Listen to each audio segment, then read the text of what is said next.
So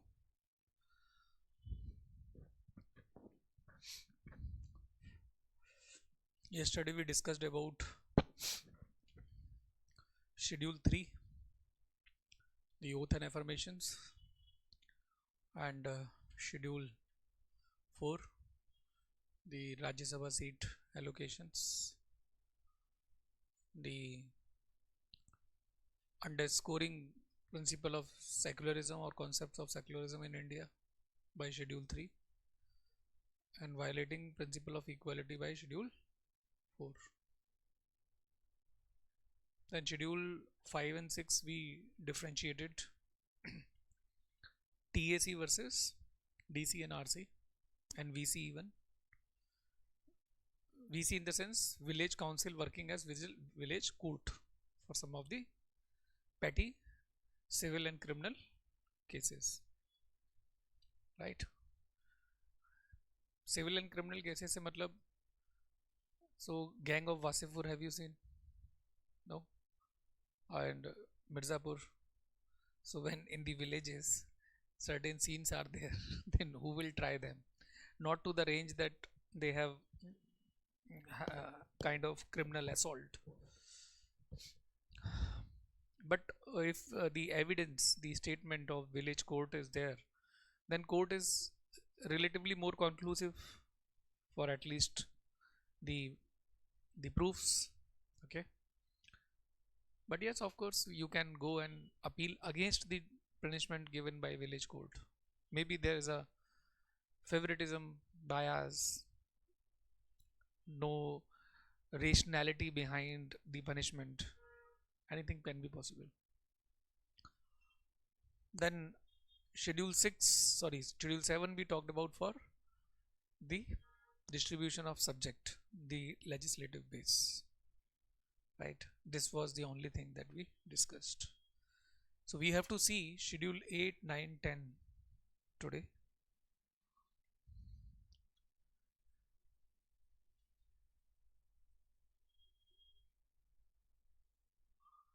Schedule 8 is talking about the languages.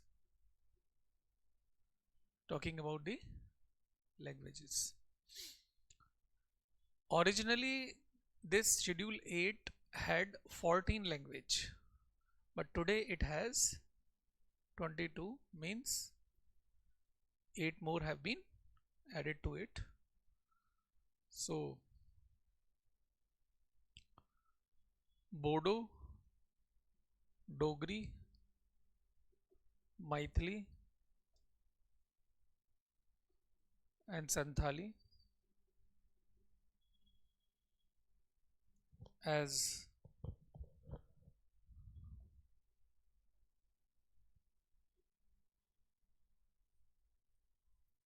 Konkani, Manipuri, Nepali as language, and Sindhi as 15th language. The importance of Schedule 8 lies in the fact that it provides the base to make new states. When the country got freedom, we were having this India into around 565 princely states.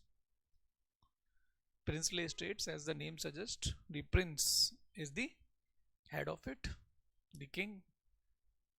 Monarchical setup, not the democratic setup, elections not taking place.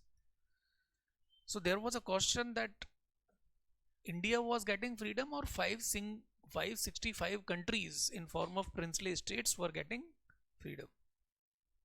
To integrate them, there was a separate ministry headed by Vallabhbhai Patel.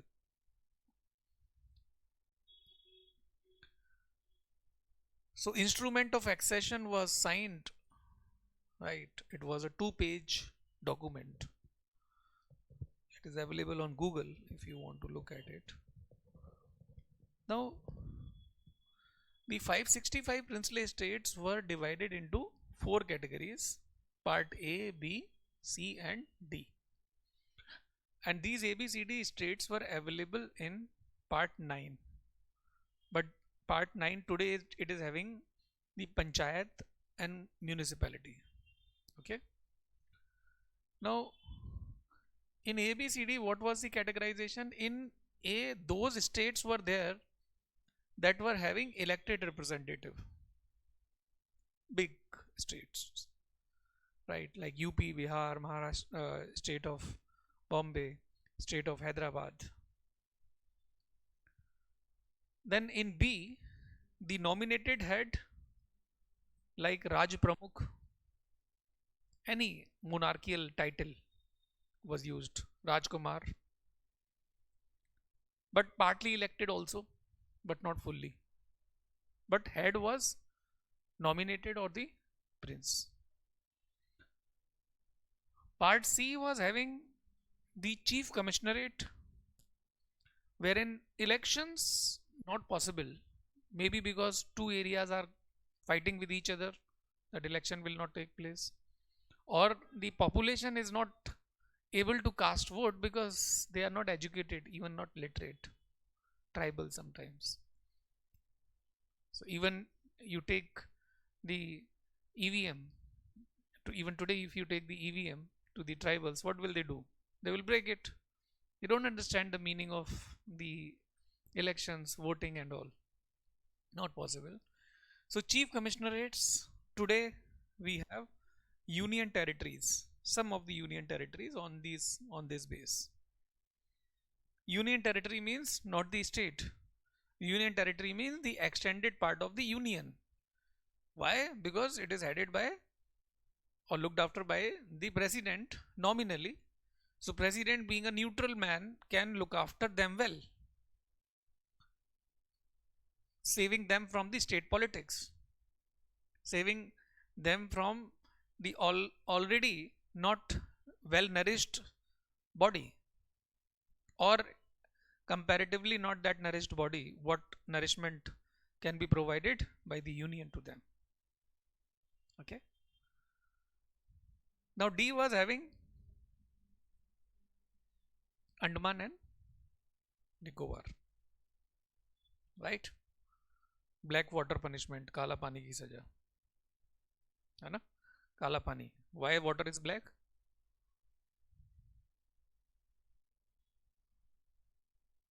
Water color with methane is generally black. Yes or no? Gutter water, methane water, black. So if on the first story the gutter is there, the seepage of that water will be there if there is a basement, and in that basement if you are keeping the prisoners, so how hard it is to breathe in such a thing. So that's how the Kala Pani. Most of the freedom fighters who were kind of imposing good threat to the Britishers, they were kept there. Anyway, so these four states were to be organized as the states. So Jawaharlal Nehru ji, Vallabhbhai Patel, Pattabi Sitaramaiah and all, they were saying that okay, let's draw the states by keeping scale on the map, the way we are having South African countries border. Some of the South African countries border, if you look at the world map, you will find it that way. So administrative conveniency was to be the base, but the sentiments attached to the language, the conveniency, we are able to understand each other. Why? Because there is something in between that we can understand, the language, right? So language was binding the people, and language was demanded to be the base for making the states. And here comes schedule 8, the languages. The 14 states were formed in 1955 on the recommendation of State Reorganization Commission headed by Dr. Fazl Ali. 1956. There's a story that we will understand in part 1, right? So Schedule 8 is providing the base for the language which is also benefiting the UPSC aspirants as the language paper is there. Out of 22 language, you can choose any of the language, English being compulsory. Either Hindi or any vernacular. Now in that sense, Hindi is our mother tongue. Hindi is the constitutional language, or Hindi is a national language, or Hindi is only the official language. What Hindi is all about. What is the official language in your state?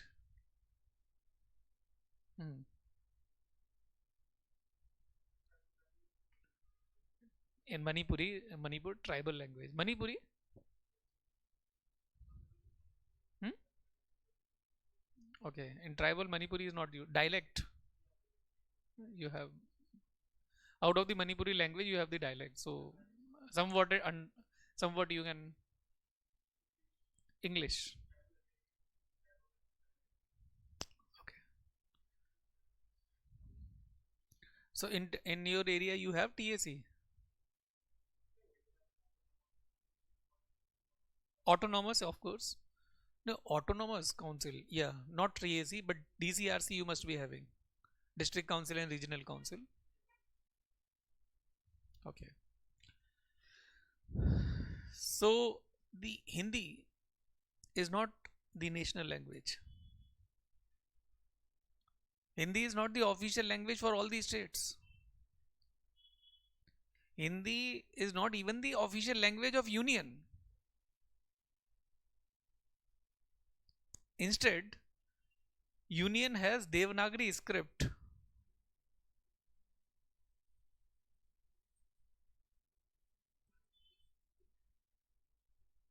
Devanagari script. Devanagari script means Kaka Gaga, the alphabets used in Hindi. So it means Hindi was never the official language, nor it is Hindi, because basis Sanskrit. Huh. Huh. Kaka Gaga is what script? Devanagari script. But Sanskrit, I mean, I am not able to differentiate the actual Hindi script as well as the script for used for Sanskrit.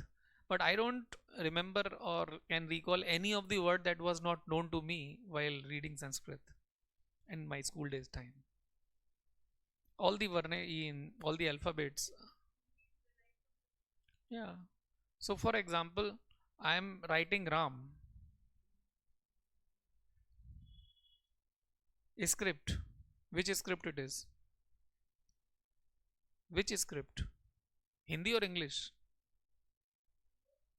English. English is the script, but language is Hindi. And if I am writing Rama, Sanskrit. Rama. In Hindi, it is written like that. So Prakrit and Kharoshti. Can you recall if you might have studied some history? Ancient India, terracotta, uh, terracotta. What? Huh? Terracotta, potteries and the textile, the printed things. Scriptures, sculptures, right? So terracotta was having kind of the the statues, the kind of figures you are seeing in the market. So terracottas things are also sold in the market, like uh, Maithili paintings. You will find it in most of the places. In Bihar house, you will find it. So that's how it is. Anyway, coming back. So when India got freedom, and India became a republic in 1950, Hindi was not agreed upon to be the official language. Why? Because of because of southern state. This is one thing, but another thing is that the Britishers were working in India. Lots of document, crores of documents were to be translated. Translation is not that easy task. Court was working, legislature was working. Even our constitution is not written in English, in Hindi. The parent language of constitution is English. Conveniency factor. For 15 years till 1965, from 1950 onwards, English was to be the official language for judiciary as well as for the governments of state as well as union. There came 1965. Union shifted its official language to some of the department of Hindi, but it is one of the optional language. But Devanagari script to be the official script of the union. State may have it as official language if they want. So all the states are not having it as official language. So UP, Bihar, Madhya Pradesh may have it, but Maharashtra is having its another language. Southern states are having their own language, vernacular languages. So Hindi is not the national language. It is only the official language for some of the some of the ministries and of the states, and on some particular days. So for example, Friday will be celebrated as Hindi Divas formally, but no one is talking in Hindi, but it is written on the kind of stickers there in the ministry. That's how it is nominally celebrated. There was three language policy in 1965 floated, but no one is adhering to it. What is three language policy? Hindi, English, and one language, other language. So southern states will be switching over to Hindi, and north side states will be having one of the southern language. It was hard for them to study, so it was never accepted. And time and again in the recent time also, there like in 2019 there was the recommendation that TLP should be revived, but no one is adhering to it. Southern states are saying that you will be politically more active. People will be understanding Hindi, then more saffronization and palm, lotus and palm. 1963. Huh? Yes. Right? So time and again it is happening. Got the point? So languages. Now there comes schedule 9.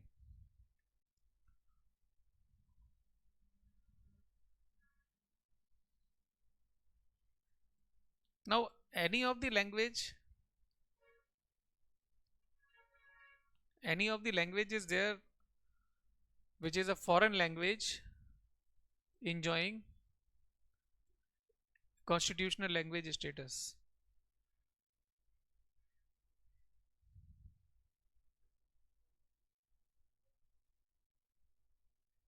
Nepali, I wrote. Only the uh, foreign language enjoying constitutional status is Nepali, because we are having friendship treaty with Nepal 1950. That is why we were enjoying open border with that country. Oh, English.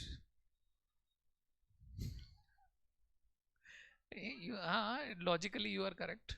Very correct. English. English can be also one of the answer to save you, but the real answer will be something remote that people are not comfortable because it is not taught, but it is enjoying constitutional status. So English can also be one of the answer. Yeah, I did not think on these lines that English can also be the answer. Ha, this is another typology, but English is one of the official language of United Nations. So it means it is being spoken in every country. That's how. But ठीक है, चलेगा. Schedule 9. Up till Schedule 8, these were mentioned in the original constitution. Schedule 9 was the result of first Constitutional Amendment Act 1950, the very year when it was brought, as an explanation to Article 31B, with the caption validation of certain rules and regulations, or iron box.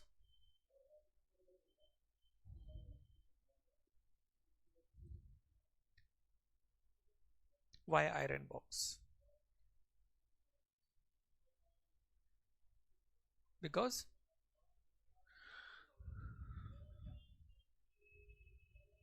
out of judicial review. So iron box, because of the fact that if you have kept a law inside it, judiciary cannot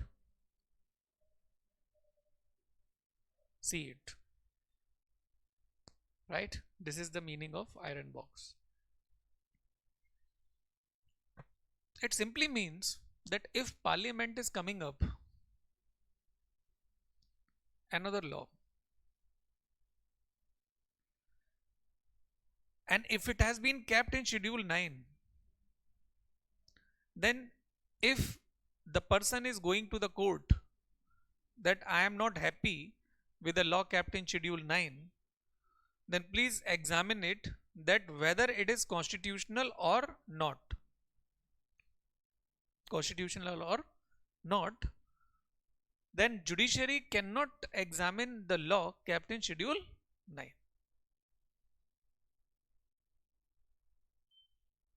Getting my point?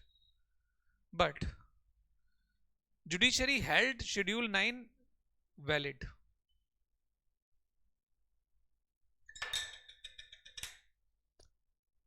In Shankari Prasad case,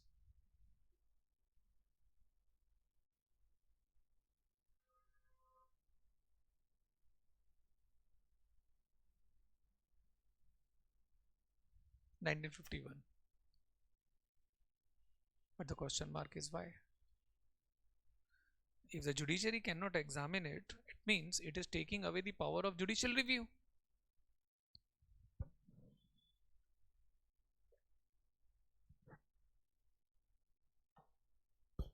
But the question is why? Why it has kept it as the valid document or the concept? Because originally, when after 1950, country was to be developed, the properties had to be acquired from the jamidars. The distribution of resources should have been there.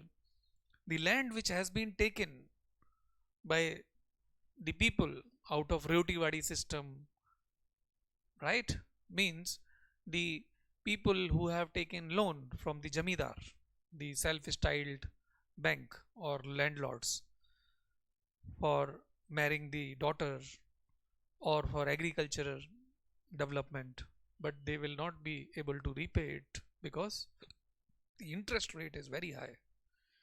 But they were giving thumb impression on the blank document jamidar, and then jamidar was knowing that whole land will be of the jamidar. That was the scenario. In 1950, government went to the jamidars. Please give these land backs to the poor or to us, that because we have to make dams, roads, bridges. Jamidar was saying, I will not give. Government said we will take it. Jamidar told I have Article 31, right to property, fundamental right. I will go to the court. Government thought yes, he is right. And if fundamental right is infringed, then government cannot do anything. Right? Then government brought through parliament schedule 9. Right? The laws related to land reforms, related to concentration of wealth. Why? Equal distribution of resources, more nationalization through socialist policies. Socialist policy means government is looking after the downtrodden, the poor. The private sector cannot look after them the way they can be looked after by the government. And those laws were kept in Schedule 9. Right? That is why it was held valid. But after the Chinese War 1963 and the demise of Nehruji in 1964, the government was not having the gravity. There was a tussle between the syndicate and indicate. The indicate means the Congress of North India. Syndicate means the Congress of South India, Southern India, headed by K. Kamaraj from Tamil Nadu, Nijalappa.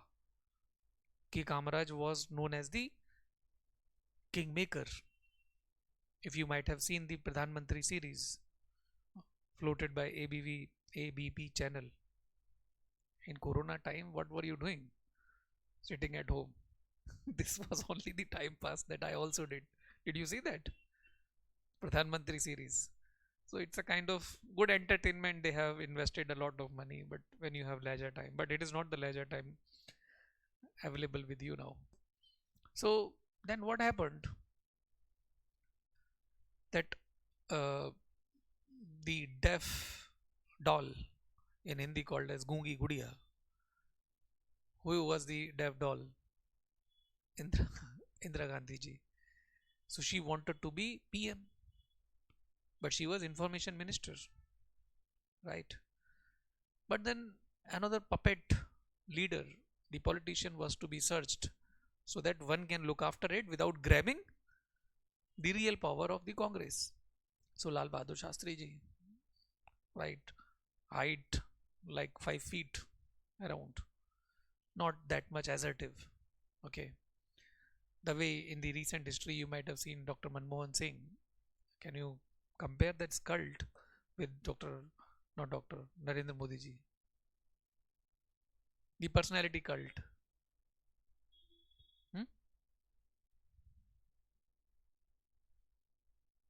It's not the gym. Cult is also a gym. No? Cult means a kind of follower. Cult means trend. Okay. Cult means sometimes persona, aura of a personality, creating, yeah, related to a kind of particular base, maybe religious base or any regional base, right? Particular value. So the cult is different of Dr. Manmohan Singh as of and of Narendra Modi ji. So that time that Prime Minister was searched, and less than 2 year life in Tashkent. Tashkent is a place. He had a meeting, and he was dead overnight under the suspicious circumstances that who gave him the milk in night with poison. Body was brought here with bluish color, I think. It is said that the Russian intelligence agency, KGB, was behind the scenario, but who ordered KGB? Right? Maybe the assertion, the acceptance of that leader was more because under leadership of Lal Bahadur Shastri ji, India won Pakistan war in 1965. Maybe because of the kind of out of the box strategy that the Pakistan was to be attacked not from the Wagah border side but from the sea route side, Maybe we were having the risk that we are getting into the international water without permission, but we did it. And India won the war. Then also, uh, the agrarian crisis, the famine was more in India that time. And Lal Bahadur Shastri ji asked the citizens that you can practice one time fasting for lunch or for dinner, because I have done it at my home by asking my children to keep fasting for even for a meal, one time meal, either of the lunch or of dinner, so that it is passing to the other one. So they did it. And also he asked the government to give two bulls with plow, so that he can just do some agricultural activity behind the kind of courtyard, or say the open field in the house, PM house. So he was doing it. The pictures were published in the dailies means newspapers, so as to give motivation to the other people, so as to have the subsistence farming. Subsistence farming means you are growing the agriculture for your own consumption. It is possible. Kitchen gardening hobby. So acceptance of this man was more. Now, after, the political flavor was different, the government was weak, the savior was to be the judiciary. When you are not thinking about the survival of the nation, but you are thinking about the survival of the government, then what will you be doing? You will be using the parliament to make the laws, to enact those laws which are saving the government. And that is why the colorable legislations were kept under Schedule 9. Colorable legislation, one example is reservation. Colorable legislation means what? A gift box. On your birthday, your friend sent you a box with kind of very attractive wrapping. You opened it and there came a punch. It happens with the friends. So what is the what is analogy here? That law is looking very attractive, but the underlying theme is exploitative in nature. So the reservation, you guys are told that okay, if our government is brought, if our government is voted to power, we'll be giving you this much of these many concessions. You are also happy as if you will get the government job. But you did not think that 1,000 jobs and 50 lakh people wanting the job, but this equation is not conveyed to them. So this is the scenario. So reservation is one thing. Then another thing is like nationalization of bank. 1969 for the first time it was brought, but it was not passed. But then through ordinance it was brought. Nationalization of bank, because the kind of elite class banking was to be converted into mass banking. Having bank account was a matter of pride, status symbol it was that time. But if you're not having bank account, being a downtrodden or a poor person, how shall the government be transferring the benefit to you? Maybe the cash benefit transfer today. Okay. More and more colorable legislations were there, and then there came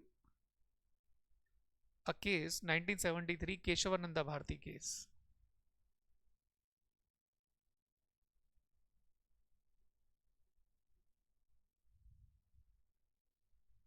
In that case, judiciary held that on the day when the decision was given, on 24th April 1973, that whatever, how many is in 60s the number of the laws kept in Schedule 9, whatever laws you have kept in it, we are accepting it, that these cannot be examined by us, no problem in that. But after this date, if you are keeping any law in this, it will be subject to the judicial scrutiny, judicially examined, to the extent that it is destroying basic structure of the constitution.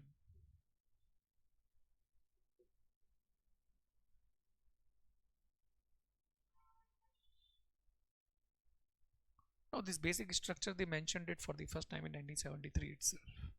People says that this basic feature was used in Pakistan, but I don't give any substance to it because it is judicial innovation. It is judicial innovation. Maybe verbatim was told in Pakistan, right? But it was not on paper. Now, what is the basic structure? So, if the constitution is a body, some of the features like brain and heart, without which the constitution cannot survive as a body, we cannot survive as a body. But if our finger is cut, right, then we can survive. So some of the core features which are important for the constitutional identity is good. So the judiciary analogically was saying in my words that, okay, you can take the constitution to the saloon to beautify its face, to give it complementary color so that it is good for the people, for the people's welfare. But you cannot take constitution to the operation theater to apply plastic surgery on it and the facial recognition gone. Family people are asking that who are you? So that kind of change to the basic feature cannot be done taking away the identity of the constitution, right? So the Keshavananda Bharati case was actually done against the 29th Constitutional Amendment Act, wherein the land reform related to Kerala was kept in Schedule 9. Keshavananda Bharati was a priest, right? And his land, wherein the temple was built, right, was to be taken over by the government. What happened in this case? Keshavananda Bharati won or lost? He lost. But the country was gifted with doctrine of basic structure, the new concept, revolutionary concept. He lost. Government took over the property. But now Schedule 9, any law kept in it, otherwise is not open for judicial examination. But if the case has been put that it is destroying basic structure, then judicially will examine it to the extent it is destroying the basic structure. It means part of the law can be declared unconstitutional and part of the law can be allowed to exist. Hmm? Hmm. Hmm. Parliament also, Parliament keeps Parliament keeps law in Schedule 9 only. They can change it.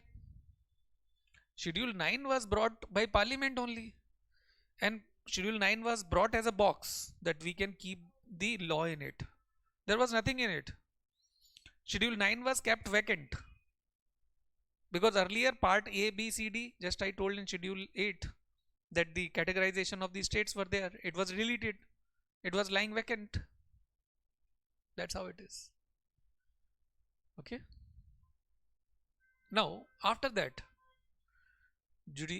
Parliament kept on keeping laws in it. Mani nahi. तो कल के लिए कल देखा जाए. Tomorrow they will see that whether it is destroying basic structure or not. Let's keep. And as a result, the list was inflated. And by 2007, there were around 89 laws kept in it, which were not aiming the country's development, but for the survival of the government. And it led to filing of what is called as IR Kohilo case.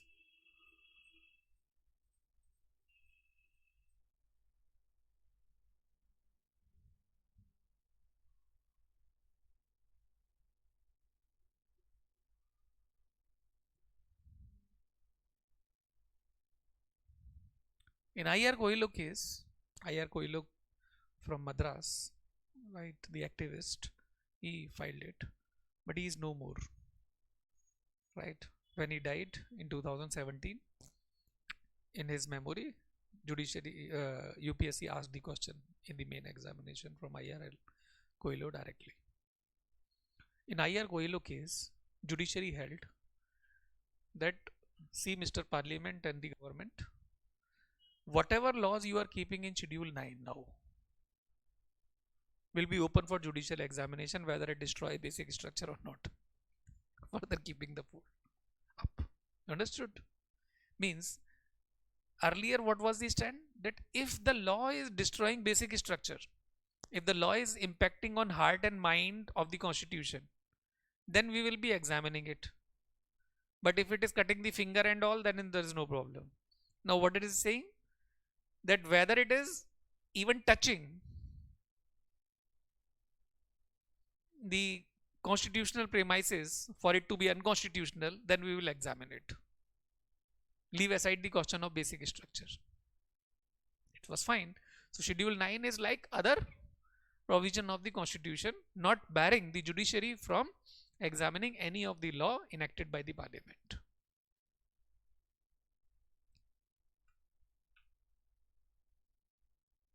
Understood? यहाँ तक की बात समझ में आई? तो अभी schedule 9 का base ये है that as of now the base of the schedule 9 is that we have three categories. Three categories means laws kept in it before 1973, from 1973 to 2007, and from 2007 to till date. But you mind it, 2007 case verdict was given with retrospective effect.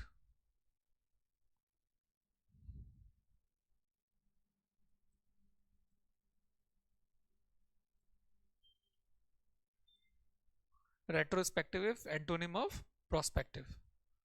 Means if we are deciding it on this day, it is applicable from the past date. Past date means 24th April 1973. Understood? That's the way it is. So we can write one line about Schedule 8 and Schedule 9.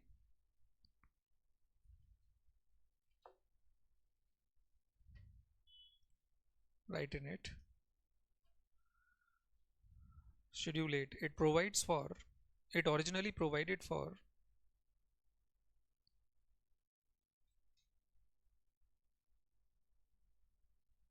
provided for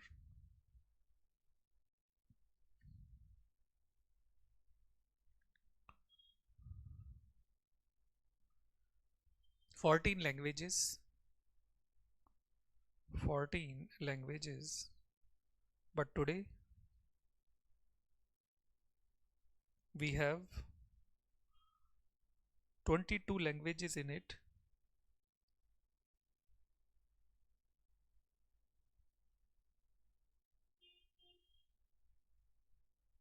22 languages in it, as 8 more languages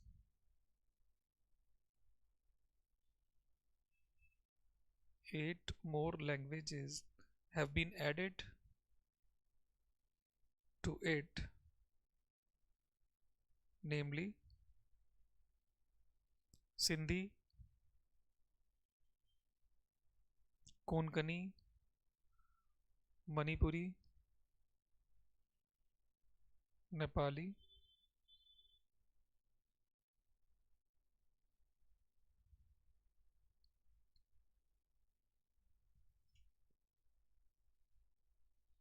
then Bodo, Dogri, Maithili and Santhali.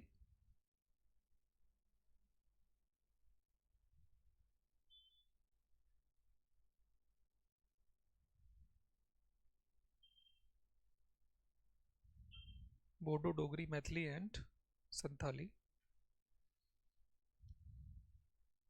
Right. In 1967, by 21st Constitutional Amendment Act, Sindhi was added.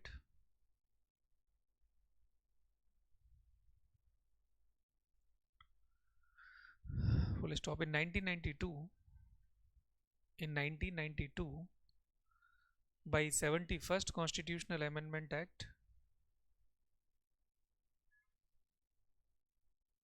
Konkani, Manipuri and Nepali were added. 71st Constitutional Amendment Act, Konkani, Manipuri and Nepali were added.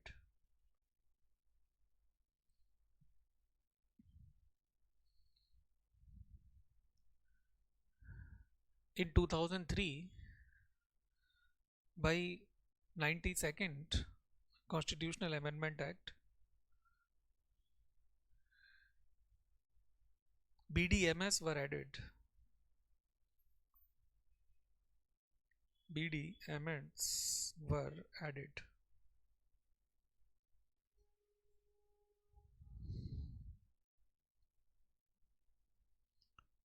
Right. It provide the base. It provide the base to make Indian states Indian states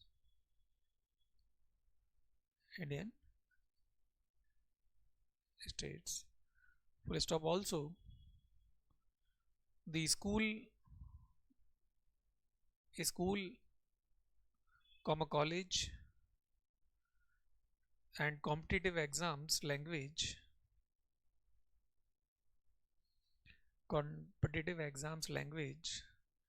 cannot go beyond the list of 22 languages. Cannot go beyond the list of 22 languages.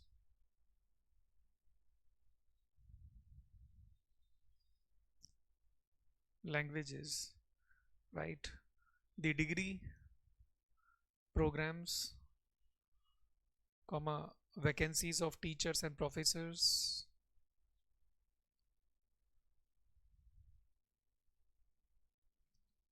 comma, funding for the promotion of a particular language,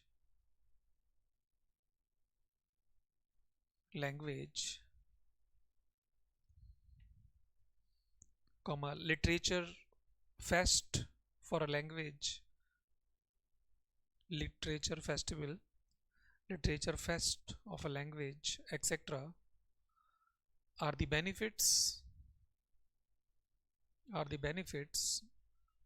of a constitutional language.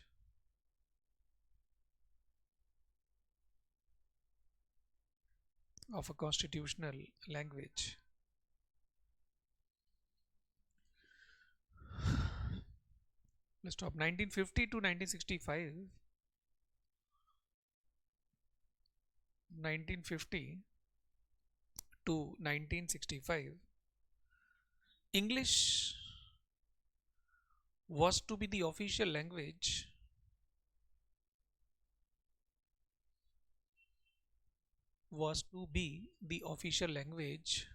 of union, comma, of states and of the judiciary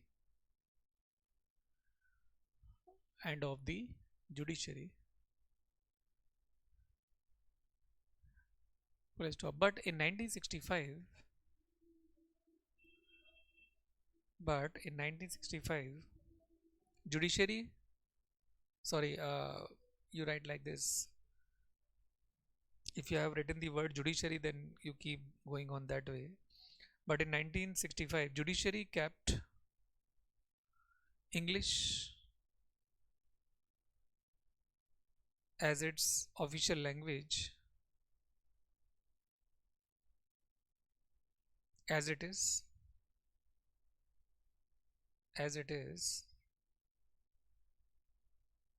and union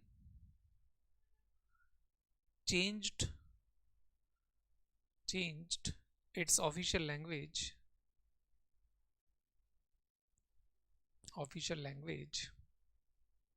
based on Devanagari script.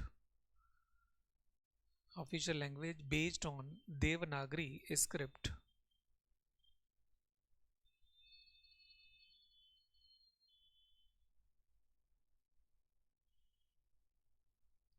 Devanagari script. It means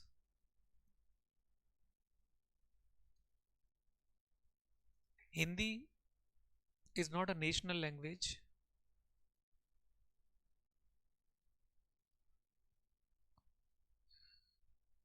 not a national language, nor it is official language of all the states,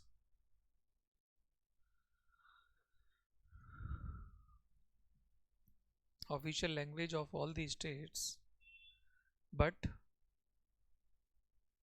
it is only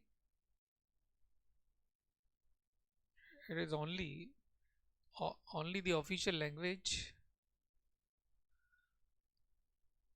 of some of the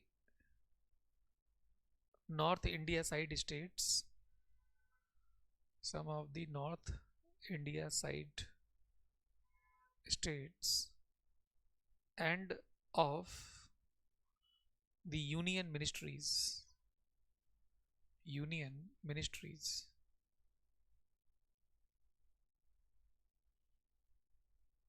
Article 343 to Article 351 provides the detailed provisions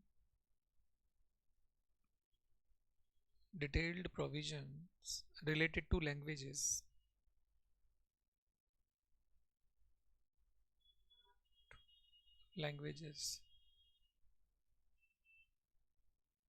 Full stop. Apart from English,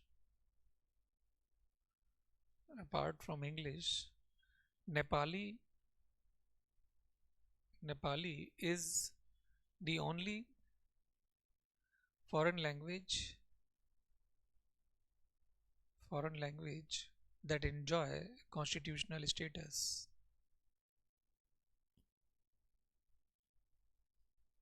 Constitutional status. Then right below this, the provision in Schedule 8 can be amended by Constitutional Amendment Act under Article 368 using a special majority.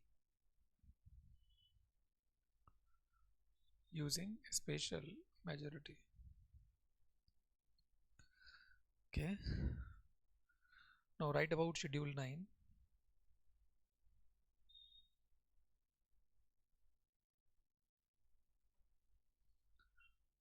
Write in it. The caption of it, if you might have written validation of certain rules and regulation. If you have already written it, we can go ahead. It was enacted by the Parliament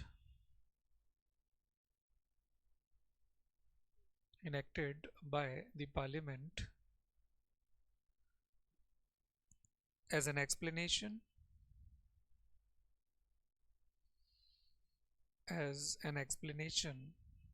to Article 31B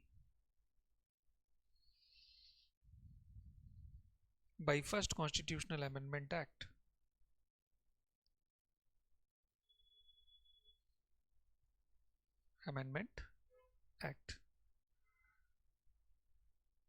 Stop. It was enacted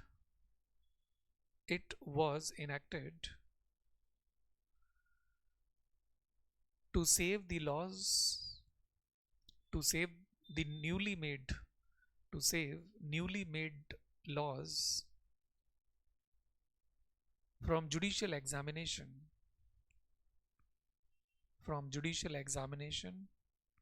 or scrutiny or review.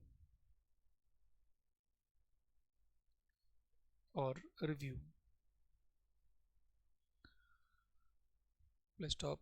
Supreme Court also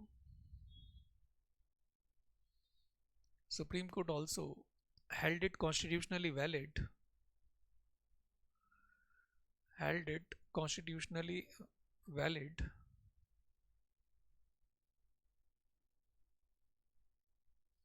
comma, maybe because of the fact, comma, maybe because of the fact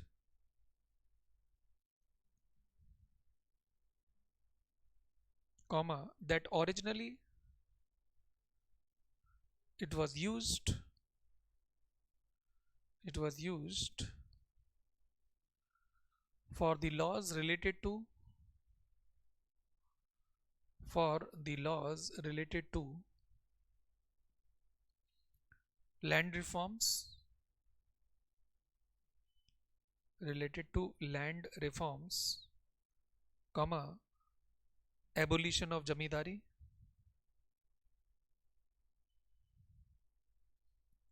abolition of jamidari, and prevention of prevention of concentration of wealth,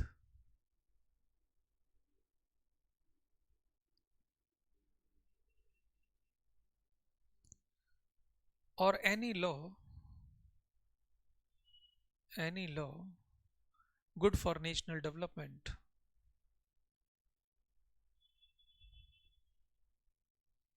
good for national development.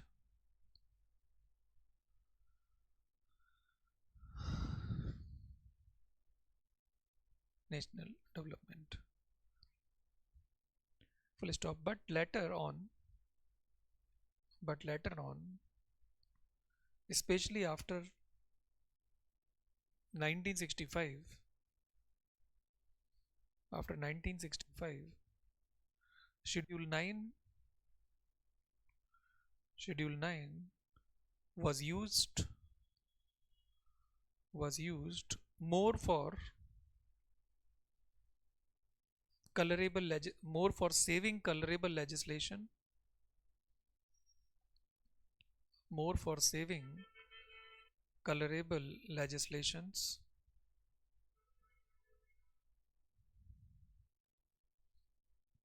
colorable legislations that aims at survival of the government, survival of the government, and not of the nation,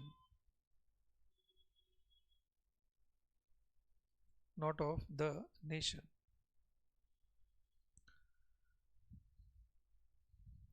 Full stop. Because of this fact,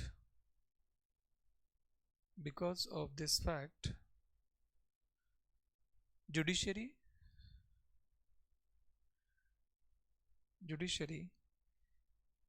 changed its earlier stand taken in Shankari Prasad case,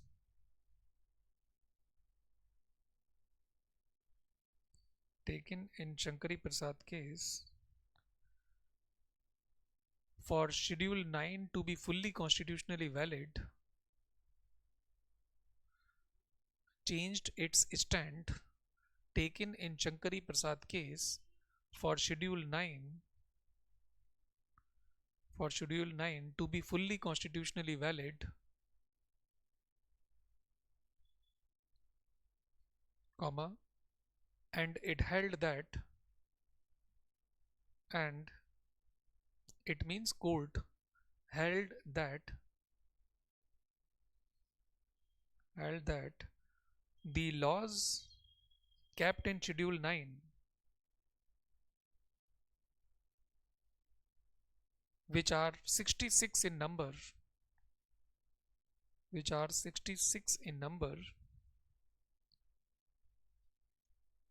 on 24th April 1973,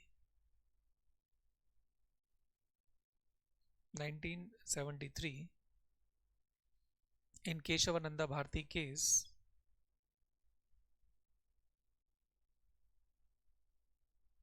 comma, are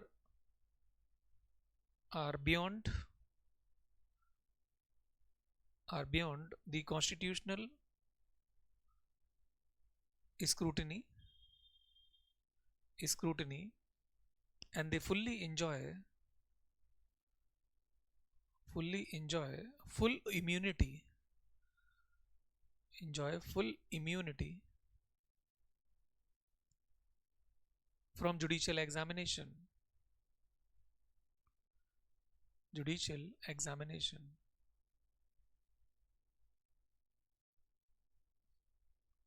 Full stop. But any law enacted by parliament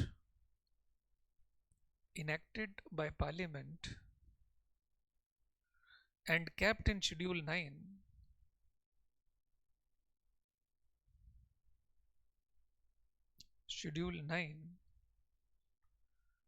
after 24th April 1973, comma, shall be open for judicial review and examination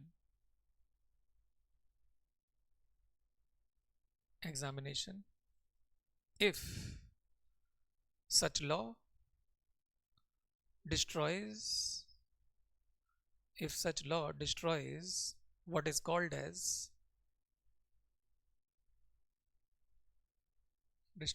what is called as basic structure of the constitution.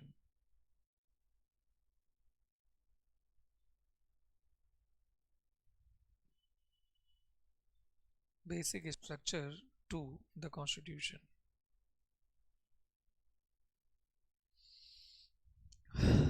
Next paragraph.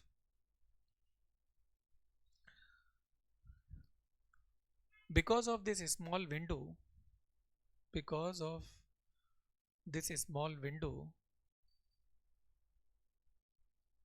that a constitutional provision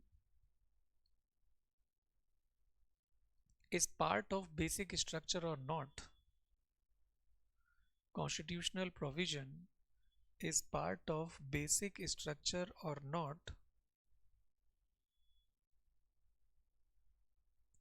kept on using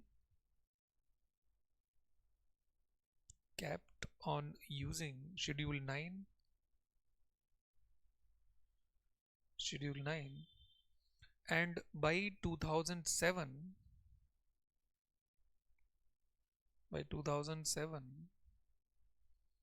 there were 284 laws in it which led to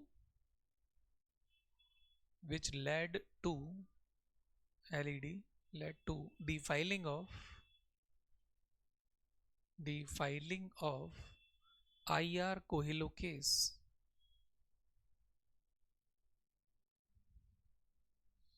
IR Coelho case in 2007, wherein judiciary held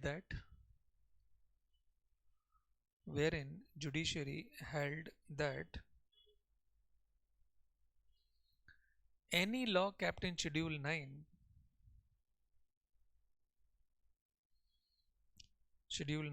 whether destroying basic structure or not,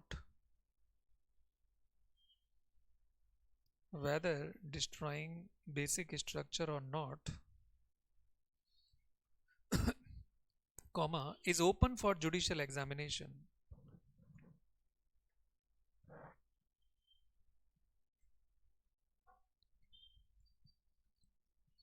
Is open for judicial examination.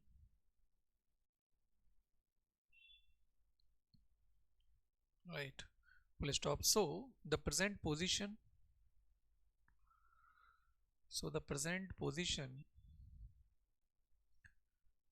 is that the 66 acts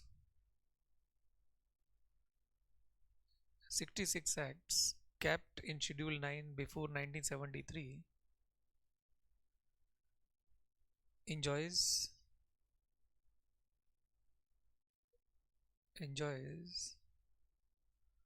full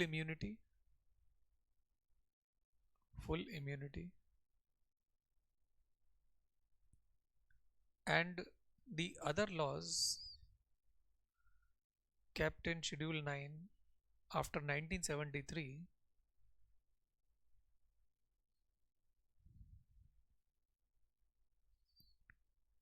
1973 till 2007, the limited immunity,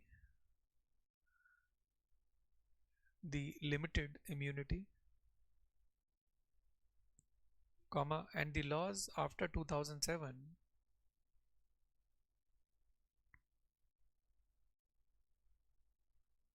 the law in Schedule 9, the laws capped in Schedule 9 enjoys no immunity.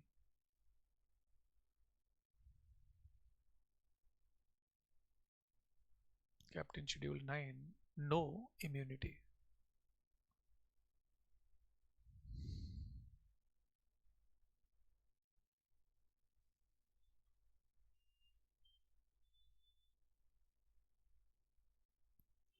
Any problem? Any doubt? State legislature, both. Land being the practical business, the government is more interested in investing the money on in the name of relatives. Especially it happens in the states only, newly built estate. For example, J&K. Do we? No, no, only the number. Even if you are not recalling the number, that is not a problem. But if in case in prelim sometimes examiner is not happy, coming hungry from home, then all the frustration will be poured on you. Yes or no? By framing hard questions. That's how it is. So, the schedule 10 we have to write.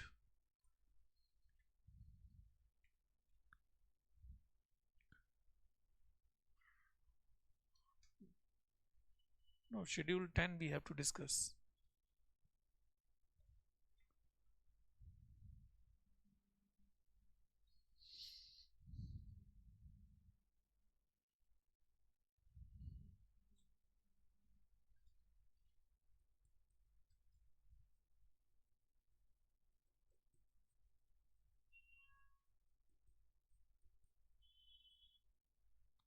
Anti-defection law or anti-horse trading law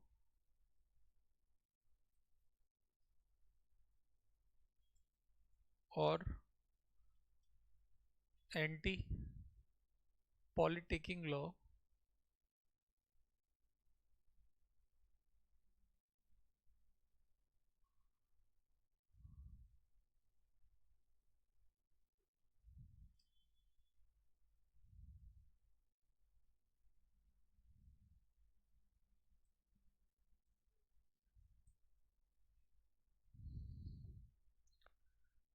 so anti-defection law, right? Yeah. And Ayaram Gayaram law.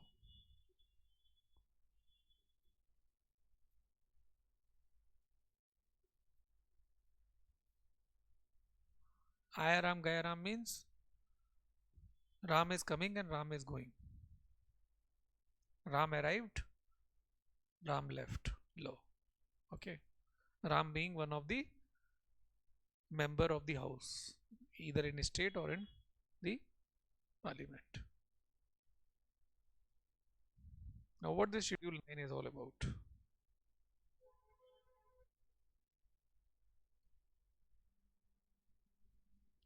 It was brought by 52nd Constitutional Amendment Act 1985 by Rajiv Gandhi government after the demise of Srimati Indira Gandhi. Yes or no? Now, the anti-defection law was brought because of the fact that India was converted into multi-party democracy. Multi-party democracy. What does it mean? It means from 1950 to 1975, if third time emergency, single party rule, Congress party, India saw. No other party was there. So Shama Prasad Mukherjee made the forerunner party for BJP today, right? But it could bring the desirable color only after 1989 kind of scenario. Before that, there was no color. Only one time we saw in 1977 the Janata Party government, led by led by whom? Morarji Desai. Who is Morarji Desai? The regional leader, one of the forerunner, means one of the member of Congress, but split it later on. Janata Party basically was born because of the kind of mismanagement of Indira Gandhi ji. They were not happy, that is why it happened. Now, after 1975, it was somewhat not clear cut business for the election matters that a single party is able to get clear cut verdict so as to form the government. Today, what is the scenario in the multi-party democracy that we are having more than 8 political parties? Ninth is coming, ninth is going. That way. Now, if you look at this, that the national parties are contesting general election to Lok Sabha, what is the scenario? That out of 100 vote, valid vote, means out of 100 people, how many will be going for voting? 50 around. For other, it is a national holiday. Yes or no? So out of 50 means the 100% voting done. If the political parties are getting 20%, 15%, 10%, 8%, 9%, whatever, no clear cut verdict. Verdict means people's declaration that we have given this party this many votes, approved by Election Commission of India report. Now then, what will be the next scenario? There is one solution, that XYZ political party, before coming to election, they made a front, sometimes called as NDA, National Democratic Alliance, sometimes called as UPA, United Progressive Alliance.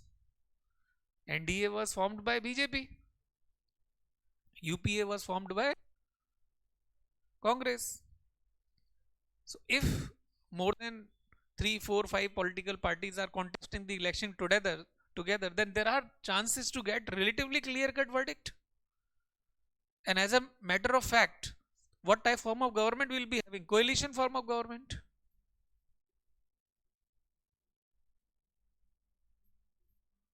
Coalition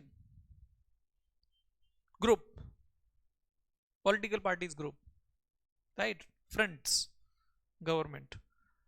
Now they are surviving anyhow on the support given by the other political party and coming from outside also. Now, if there is a scenario in the states like there are 81 seats, say for example, in the newly formed state in 2000, Jharkhand is having 81 seats, MLAs, 40 seats of one party, 40 seats MLAs are of another party. There is one candidate in between, Ram. If this person is joining this side, government will be formed on this side.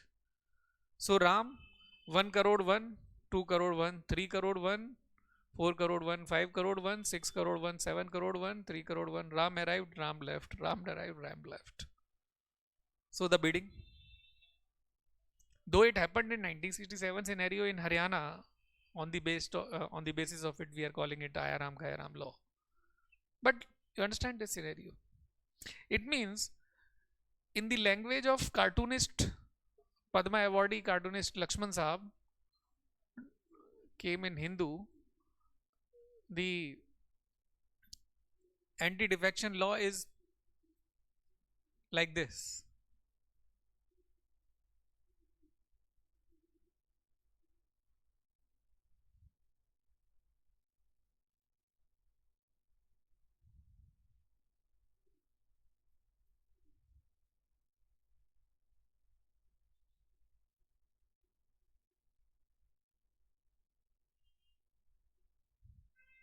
Who is he?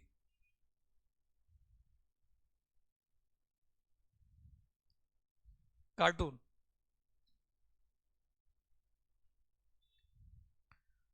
This is lady, and this is also lady. Name them. Sonia Gandhi ji, Rahul Gandhi, MMS, Dr. Manmohan Singh. I have made the. Hmm, you understood it that way. And RC means remote control. That was the scenario or not? UPA 1 and UPA 2. UPA 1 government was there from 2004 to 2009. UPA 2 was there from 2009 to 2014. You are getting my point? For 5 years. From 2014 onwards, NDA 1, and then today we are having NDA 2. That's how it is. Now they were surviving on the basis of the support given by outsider. In 2008 there was Indo-US nuclear deal. Very big deal. Very big deal. Swiss bank account of Congress was inflated because the contract given to the US companies deposited money, part of money, the concession to the Swiss bank. That is the basically equation. That money is used for election campaigning. From where the money will be coming? You tell me. The distribution of liquor overnight and cash also, sometimes freebies. How the money is managed, that is a practical business altogether. Now she is Didi from TMC.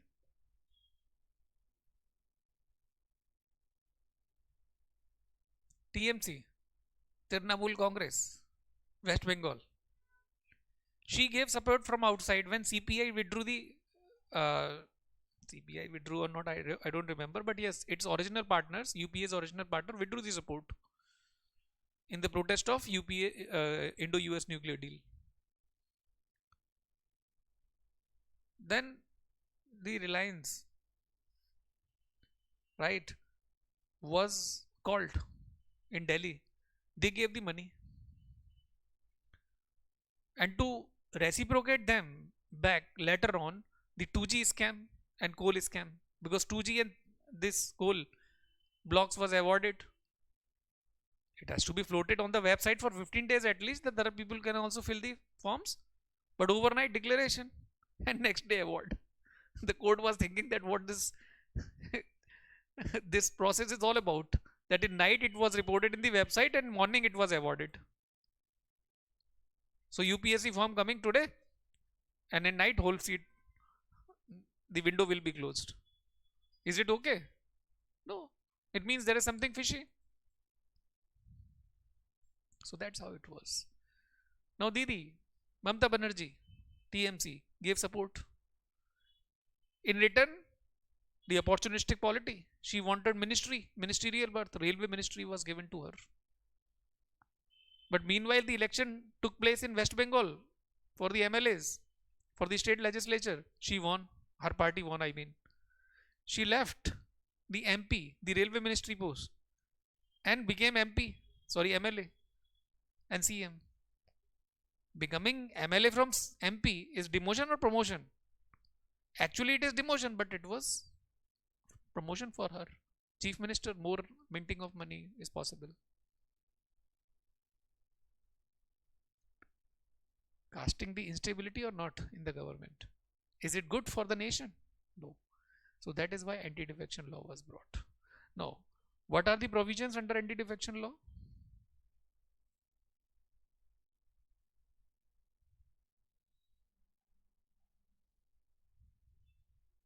Number one, if any person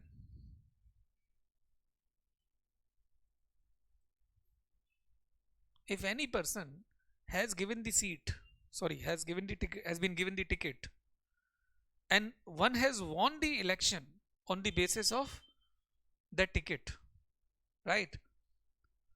Then will be an MP or MLA from that party. If one is leaving that party after contesting election from that political party on the basis of issued ticket and winning the election, then one will be disqualified for being an MP or MLA. Then of no use for other political party. But he may resign or she may resign. And not joining the other political party, then one will not be disqualified. It means if I am of BJP or of Congress, if I have resigned, right, I will not be disqualified from being an MP or MLA. But I have joined other political party, then I will be disqualified. Then it is fine.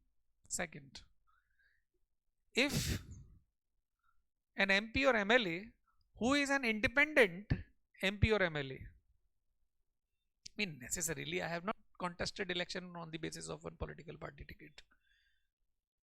Credentials are good in my constituency, right? So what will happen? If I am joining any other political party after winning the election, I will be disqualified. But it doesn't mean that I cannot give the support. I can give the support, but not joining the political party, it is also possible. Up to this point clear? Then the third scenario.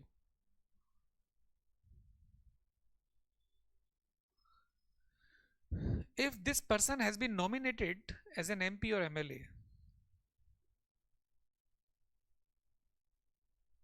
or MLA for 6 months, if one is joining any political party, then will not be disqualified from being an MP or MLA. But after 6 months, if one is joining, then one will be disqualified. What does it mean? It means if I have lost in the election, or maybe I did not contest the election because of my sickness, but I am very much capable person. So party will be nominating me as Prime Minister or Minister or an MP. But within 6 months, I have to win the election from one constituency, either as an independent or either as the party member. So within 6 months, I am free to make the relations because I have to secure my career for next at least 5 years, right? But if after 6 months, either I have been elected as an independent one or so I will be bringing myself into this category or in this category. You understanding this or not? So that's how disqualification on these bases stopped. The luring of the MPs and MLA for the practical things. Luring means showing sometimes chocolate bar to the baby, right? And baby is mouth watering and running after you. So that may happen. And why they are called as horse? Because when they see the money, their heart becomes galloping horse. Galloping horse means fast running horse. Now, the fourth one, after winning the election, you have been elected as the speaker of the house. Speaker means of course the lower house presiding officer. And if you have shifted to other political party after resigning from the speaker post, and while becoming the speaker you also resigned from that post, so the speaker post will become the conduit or route to shift to the other political party. You have to join the same political party after resigning or your term is over of the speaker. the same political party. Otherwise, you will be disqualified. This is also a provision. You understood this or not? Now, there are exceptions too in that. The first exception was discussed here, that within 6 months, if any joining is there, then it is not, one is not disqualified. Another is if 2 by 3rd or 66% of total members of a political party leave the political party on the basis of ideological differences. Then one may be wrong, but a group, the splinter group, cannot be wrong. Then such separation will be allowed. They will not be disqualified. They can make their own political party too. Originally, it also provided that 1 by 3rd of the total political party members, means 33.3%, if they become the splinter group, then they will not be disqualified. But it has been deleted in 2003 by 91st Constitutional Amendment Act. Now it has been left over. You have understood this? Then the whip,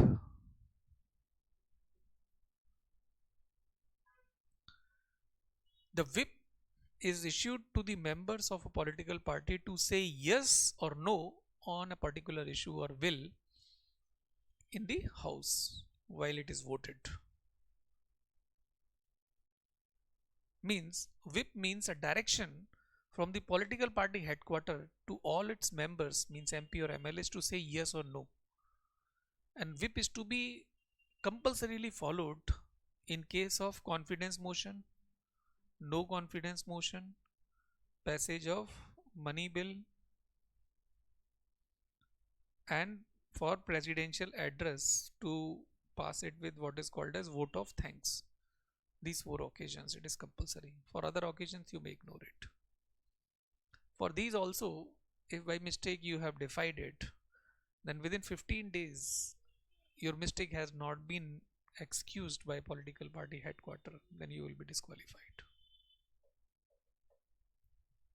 These all provisions are there.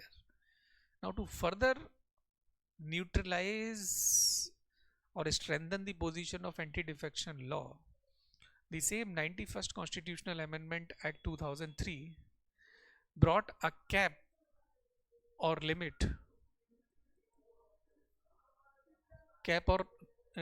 limit on the size of the Council of Minister, for it to be 15%. 15% of the size of the lower house, to have it what is called as less government, more governance.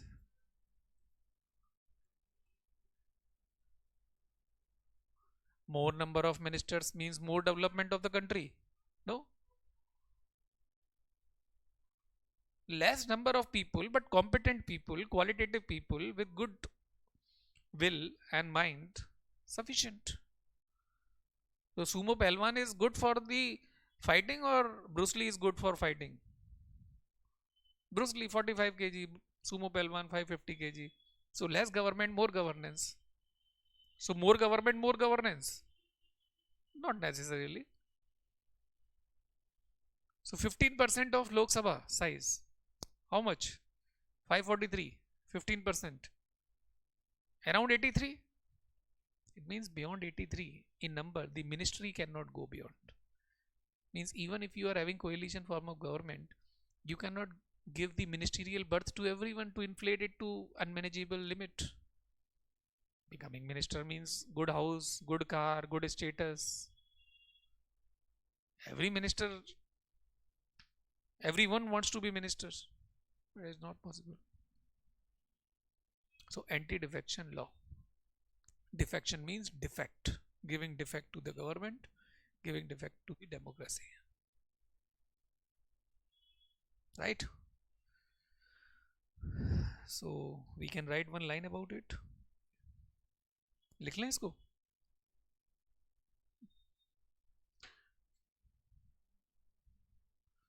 It is also called as, आपने सारे नाम लिख लिए होंगे मेरे हिसाब से. It is also called as anti-horse trading law, Ayaram Gayaram law.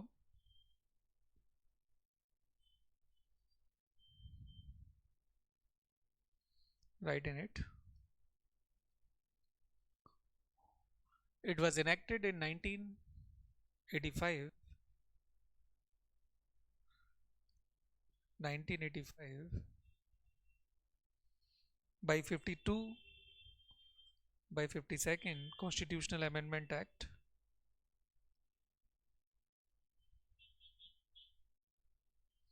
Second Constitutional Amendment Act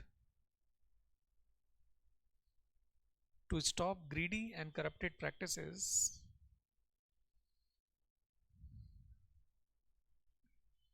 greedy and corrupted practices in Indian democracy. In Indian democracy. From 1950 till 1965, from 1950 to 1965, India had India had actually only one effective political party. Effective political party.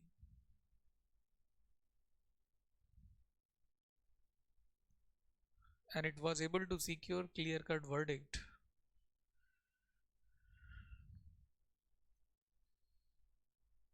Clear-cut verdict.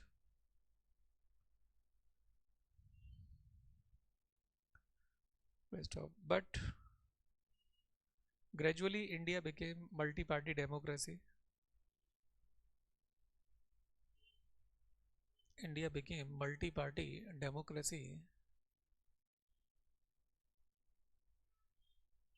and it was hard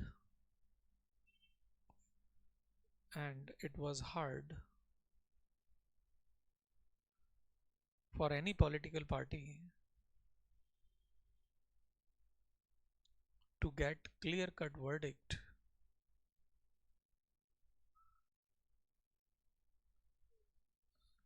To get clear-cut verdict. Full stop. Election, before election, political parties started making front like NDA or UPA.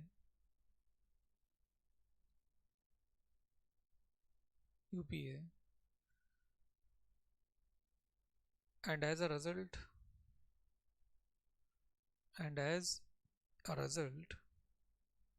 coalition form of government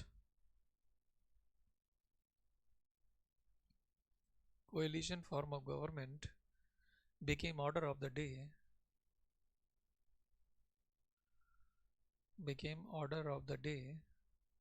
wherein parties, MPs and MLAs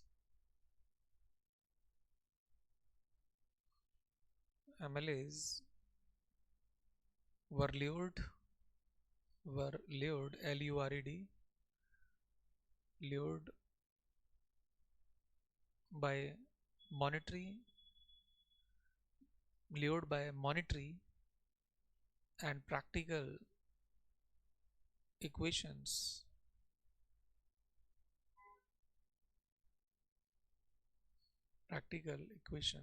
Full stop. To stop it, ADL was brought. ADL means anti-defection law. ADL was brought with the following provisions.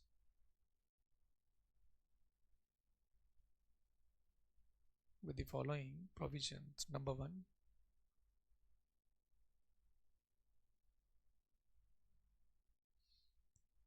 if any MP or MLA who won the election election on a political party ticket, comma, resigns, resign and join any other political party, resign and join any other political party,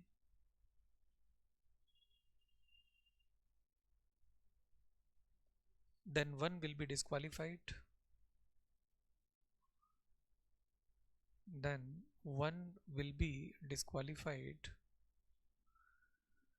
for being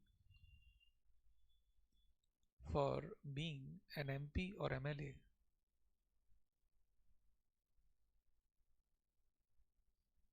being an MP or MLA,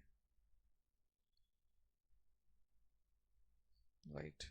The number two, if if an independent if an independent MP or MLA joins any political party,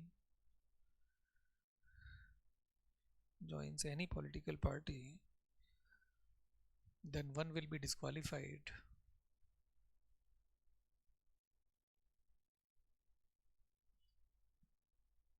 One will be disqualified from being an MP or MLA.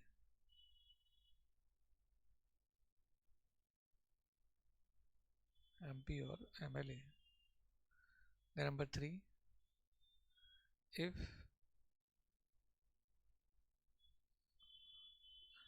a nominated MP or MLA, if a nominated MP or MLA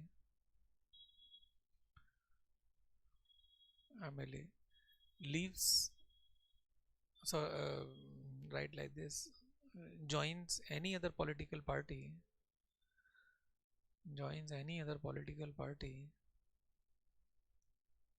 after 6 months, of nomination, then one will be disqualified.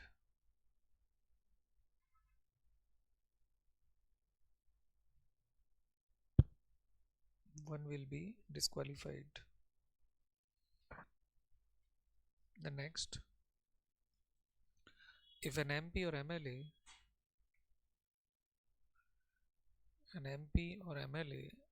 defy DEFY, defy the whip, and his mistake, his oblique her mistake is not his, defy the whip, WHIP, whip, and his mistake has not been excused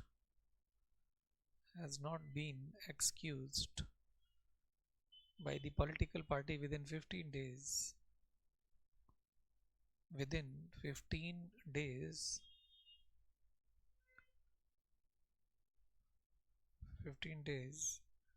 one will be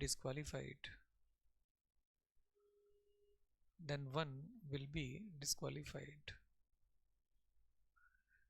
Full stop. Whip means direction. Whip means direction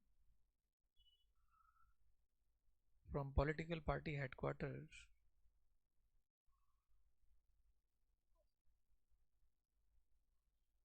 for all its MPs and MLA,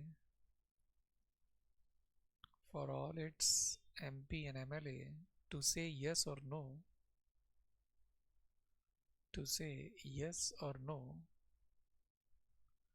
over any issue and bill in the house,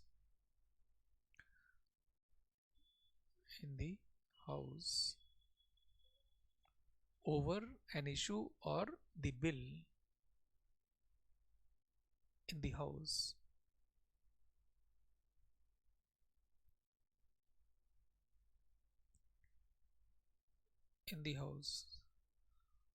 On 4 occasions, four occasions, whip has to be followed compulsorily. whip has to be followed compulsorily. That is, during confidence motion. Number 2, during no confidence motion.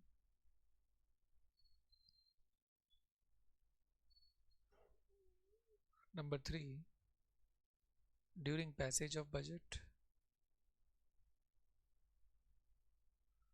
During passage of budget. Then number 4, during presidential address passage through vote of thanks. Presidential address passage through vote of thanks. Okay. The next,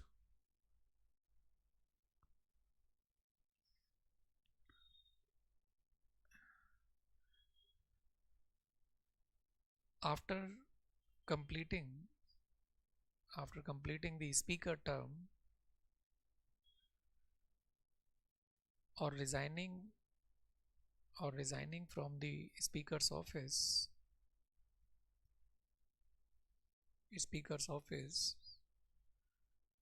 if an MP or MLA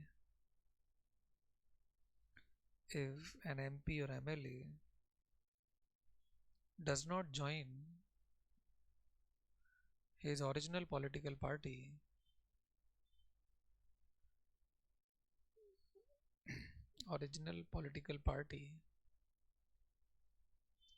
then one will be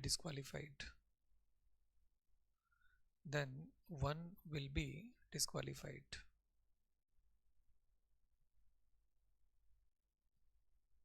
Okay. Then write the exceptions. Number one, if not less than 2/3 of political parties MP or MLA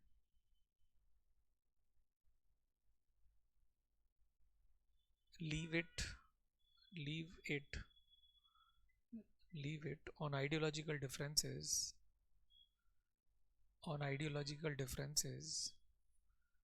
then they will not be disqualified.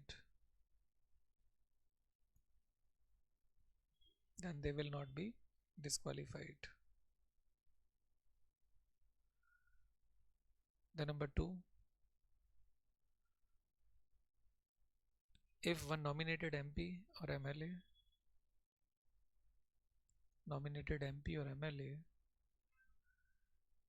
join any political party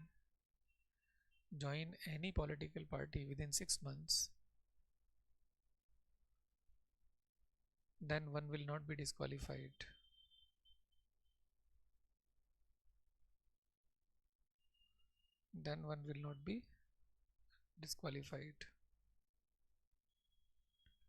Right. And right below this, to strengthen ADL further,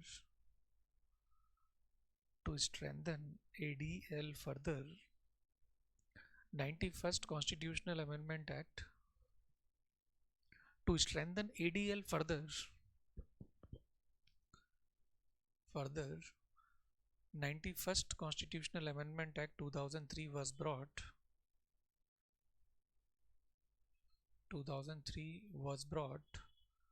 to put a cap or limit of 15% on the size of Council of Ministers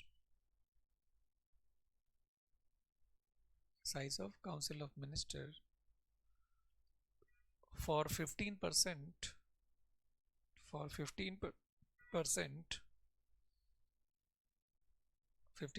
of the size of lower house.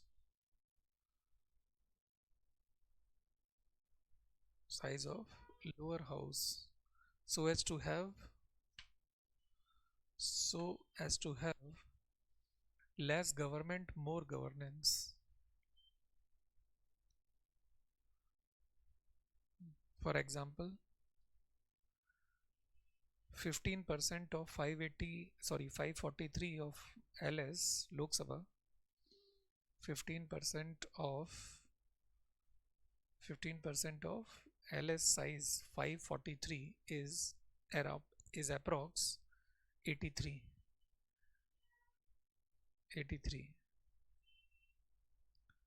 The maximum size for COM of Union, maximum size of Council of Minister of Union.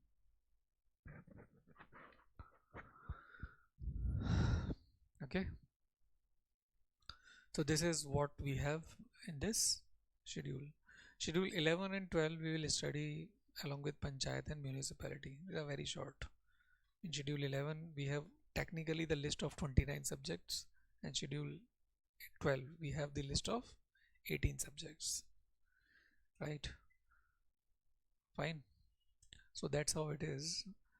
Usually we take tests on Saturday. Maybe you are just 1 week old, born babies, so on Saturdays test may be there, or we can post the question by seeing Google, by seeing your notebook you can write the answers. Okay, we'll send the question at home, you can write it for your own practice, not to be evaluated, but you can see yourself the way you want. On Sunday we keep holidays, and on Monday we start the class again. And if you want we can keep Sunday's class too, but it will not be kind of desirable thing by all. Yes or no? Yes, you can come and write the test here, you can write the test here at home also. Subjective, descriptive only. If the objective test is to be there, then we will conduct it here or in front of us, giving you half an hour time to solve it, then we'll followed by the discussion.